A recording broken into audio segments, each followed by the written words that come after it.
আসসালামু আলাইকুম ভাই, আজকে আপনাদেরকে দেখাবো আমাদের ঘাসের প্রজেক্ট। তো চলুন আজকের ভিডিও শুরু করা যাক।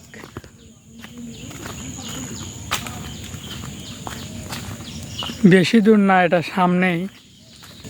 আমার আব্বা ঘাস কাটতেছে, আপনাদের দেখাবো। এই তো হচ্ছে আমাদের এলাকার ঘাসের বাড়ি। এই তো আমার মদ চাচা আর মমিন ভাই এই মুহূর্তে কাজ ছেড়ে আসলো।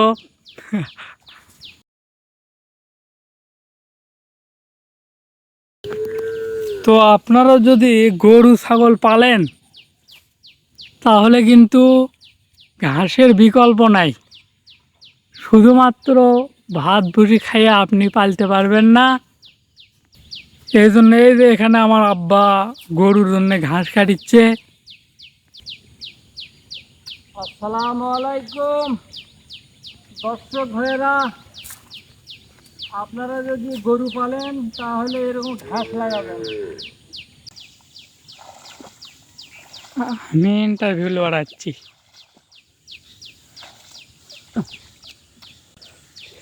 আব্বা, কথা হচ্ছে যে ঘাস তো এমনি এমনি হয়নি, গোড়া পুঁতে তুলেন আর হয়ে গেছে। তো এটার জন্যে মানে কতটুকু খাটাখাটনি করা লাগছে একটু দর্শকদেরকে বলেন, তাহলে সবাই উপকৃত হবি। আসলে এটি আমার জায়গা আছে 22 শতক। এই 22 শতক আমি ঘাস লাগাচ্ছি।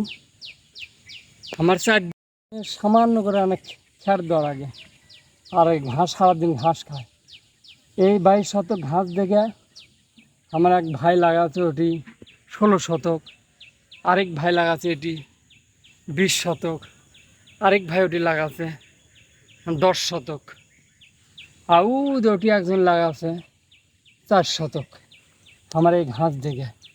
সুতরাং আপনারা যদি গরু পালেন তো খ্যার খিলালে বিভিন্ন খরচ হয়, খুদ খিলান লাগে, ভুসি খিলান লাগে, গুঁড়ো খিলান লাগে।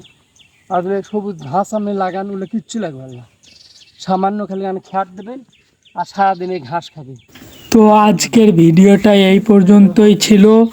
আপনাদেরকে পরবর্তীতে আরেকটা ভিডিওতে দেখাবো যে কিভাবে এই শুরু থেকে ঘাস লাগাতে হয়, তাহলে আপনারা উপকৃত হবেন ইনশাআল্লাহ।